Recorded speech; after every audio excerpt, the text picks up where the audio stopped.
ಅಲ್ಲಿಯವರೆಗೂ ಪ್ರೀತಿಯಿಂದ ಅಥವಾ ಈ ಕುಟುಂಬಕ್ಕೆ ಒಳಿತಾಗಬೇಕು ಎನ್ನುವಂತಹ ಭಾವನೆಯಿಂದ ಬಂದಿರತಕ್ಕಂತಹ ಮಹರ್ಷಿಗಳು ಒಮ್ಮೆಲೆ ಸಿಟ್ಟುಗೊಳ್ತಾರೆ. ಸಿಟ್ಟಿನಿಂದ ಅವನಿಗೆ ಶಾಪವನ್ನು ಕೊಡ್ತಾರೆ. ಏನು, ನೀನು ಇದೇ ರೀತಿಯಾಗಿ ಮುಂದುವರೆದೆ ಅಂತ ಆದರೆ, ಪಾಂಡವರನ್ನು ಮರಳಿ ಕರೆಸಿಕೊಳ್ಳಲಿಲ್ಲ ಅಂತ ಆದರೆ, ಯಾವ ತೊಡೆಯನ್ನು ನಮ್ಮ ಎದುರಿನಲ್ಲಿ ನೀನು ಹೊಡೆದುಕೊಂಡೆಯೋ ಅಥವಾ ಯಾವ ಕಾಲನ್ನು ಕುಣಿಸಿದೆಯೋ ಅದೇ ಕಾಲನ್ನು, ಅದೇ ತೊಡೆಯನ್ನು ಭೀಮಸೇನ ಸೀಳ್ತಾನೆ ಅಥವಾ ತೊಡೆಯನ್ನು ಮುರಿಯುವುದರ ಮುಖಾಂತರವಾಗಿ ನಿನ್ನ ಸಾವಿಗೆ ಭೀಮಸೇನ ಕಾರಣನಾಗ್ತಾನೆ ಅಂತ ಹೇಳಿ ಮೈತ್ರೇಯ ಮಹರ್ಷಿಗಳು ಶಾಪವನ್ನು ಕೊಡ್ತಾರೆ. ಈ ರೀತಿಯಾಗಿ ಶಾಪವನ್ನು ತೆಗೆದುಕೊಂಡ ದುರ್ಯೋಧನ ಕಡೆಗೂ ಕೂಡ ಪಾಂಡವರನ್ನು ಕರೆಸಿಕೊಳ್ಳಲೇ ಇಲ್ಲ.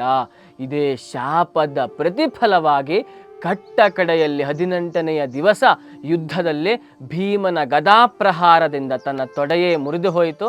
ಅದೇ ಮೂಲ ಕಾರಣವಾಗಿ ಅವನು ಪ್ರಾಣವನ್ನೂ ಬಿಡಬೇಕಾದಂತಹ ಪರಿಸ್ಥಿತಿ ಒದಗಿ ಬಂತು.